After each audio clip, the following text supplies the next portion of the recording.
કાળજા કેરો કટકો એટલે દીકરી. એક નાનકડું ગામ હતું. એ ગામની અંદર એક સરસ મજાનો પરિવાર હતો. એ પરિવારમાં બધાનો સ્વભાવ શાંત. એ પરિવારની અંદર એક દીકરીનો જન્મ થયો.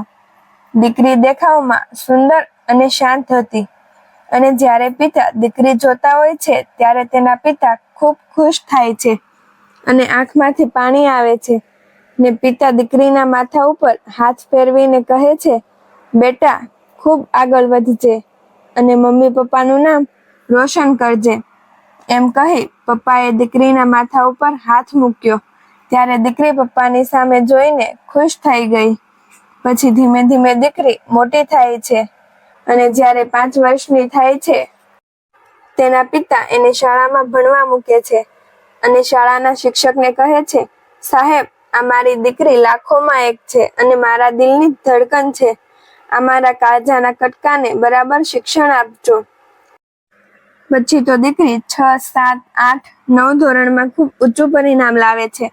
પછી જ્યારે દીકરી ધોરણ 10માં આવે છે ત્યારે એક દિવસ રાત્રે ટ્યુશનથી મોડું થઈ ગયું હોય છે અને ઘરે આવતી હોય છે ત્યાં રસ્તામાં ગુંડાઓ આવે છે અને દીકરીને હેરાન કરે છે. પણ સાહેબ, જોજો, વાત હવે શરૂ થાય છે. એ દીકરીએ ગુંડાઓ સામે લડાઈ કરીને જીતી જાય છે અને પછી ઘરે જાય છે અને તેના પિતાને આ બધી વાત કરે છે. ત્યારે પિતા રડી જાય છે અને બોલે છે કે દીકરી, તું મારો શેર છે, તારે કોઈથી ડરવાનું નથી. આમ કહી પપ્પા દીકરીને હિંમત આપે છે અને કહે છે કે બેટા, ખૂબ પ્રગતિ કરજે. જિંદગીમાં પપ્પાનું નામ ડુબાડતી નહીં, પપ્પાનું નામ ઊંચું કરજે.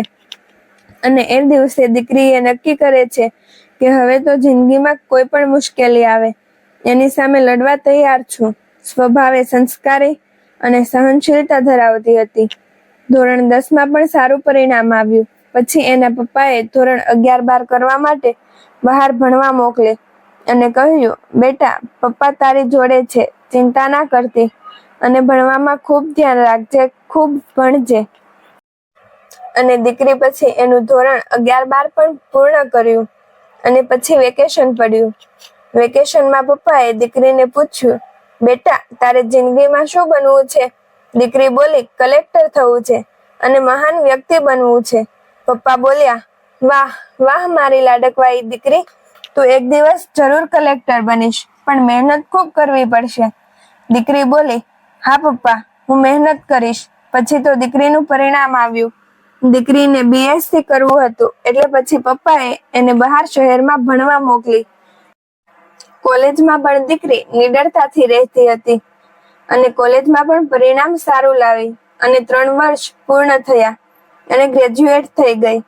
પછી એના પપ્પાએ એનું સ્વપ્ન પૂરું કરવા માટે GK અને સાહિત્યની ચોપડીઓ લઈ આપીને GPSCના ટ્યુશન પણ ચાલુ કરી દીધા હતા અને ખૂબ મહેનત કરી આખરે એક દિવસ એ દીકરી કલેક્ટર થઈ ગઈ. અને જ્યારે કલેક્ટર થઈ ત્યારે એના પિતાને ભેટી પડી અને રડવા લાગી. પપ્પા, તમે મને કીધું હતું ને, આજે મેં તમારું સપનું પૂરું કર્યું. પપ્પા બોલ્યા, વાહ બેટા વાહ, તું તો મારો એક દિલનો ભાગ છે. પછી જ્યારે પપ્પાના આશીર્વાદ લીધા અને એણે કલેક્ટર બન્યા પછી દીકરીએ જે કામ કર્યા છે તે કામથી રાષ્ટ્રપતિ એવોર્ડ પણ આપવામાં આવ્યો. ને જ્યારે એવોર્ડ આપ્યો ત્યારે બોલી, મને નહીં પણ મારા પપ્પાને આપો. મારા પપ્પા મને આગળ લાવ્યા છે. દીકરીના આ શબ્દ સાંભળી પપ્પા તો રડી પડ્યા અને સમય જતા દીકરીના લગ્ન નક્કી કર્યા. અને લગ્નના 2 દિવસ પહેલા પિતા અને દીકરી રાત્રે બેઠા બેઠા વાતો કરતા હોય છે. ત્યારે પપ્પા બોલે છે, બેટા, તું તો હવે 2 દિવસ પછી સાસરે જતી રહીશ. મારા કાળજાના કટકાને ભારે હૃદયે વિદાય કરીશ બેટા. દીકરી બોલી, પપ્પા, ચિંતા ના કરતા, હું હંમેશા તમારી સાથે જ રહીશ. ભલે મારું શરીર જશે પણ તમારા દિલમાં તો હંમેશા રહીશ. પછી પપ્પા અને દીકરી બંને ભેટી પડ્યા અને રડવા લાગ્યા. પછી તો દીકરીના લગ્ન હતા. દીકરીને ખુશી ખુશીથી પરણાવી, દીકરીને સાસરે વળાવી. આને પારકા ઘેર જઈ પારકાને પોતાના કરવાના હતા. દીકરી અને માતા પિતા એકબીજાને ભેટીને ખૂબ રડવા લાગ્યા. અને પછી પપ્પાએ દીકરીને સલાહ આપી, બેટા, જિંદગીમાં ખુશ રહેજે. સાસુ સસરાની સેવા કરજે, દિયરને ભાઈ માનજો અને નણંદને બેન માનજો, અને સાસરિયામાં માતા પિતાનું નામ રોશન કરજો અને ખુશ રહેજે. અને બેટા, ક્યારેક સમય મળે ને તો સાસુ સસરાની રજા લઈને માતા પિતાને મળવા જરૂર આવજે હો બેટા. ત્યારે દીકરી બોલી, પપ્પા તમે ચિંતા ના કરતા, હું હંમેશા તમારી સાથે છું. પપ્પા તમે તમારી તબિયતનું ધ્યાન રાખજો અને મારી ચિંતા ન કરતા. આટલું બોલી દીકરીએ ભારે હૃદયે વિદાય લીધી અને સાસરીએ જઈને મમ્મી પપ્પાનું નામ રોશન કર્યું. આનું નામ દીકરી કહેવાય સાહેબ. મિત્રો, તમને અમારી આ સ્ટોરી ગમી હોય તો લાઈક કરો, શેર કરો અને સબસ્ક્રાઇબ કરો પ્લીઝ. હરે કૃષ્ણ મિત્રો, જય માતાજી. પ્લીઝ સબસ્ક્રાઇબ કરવાનું ભૂલશો નહીં.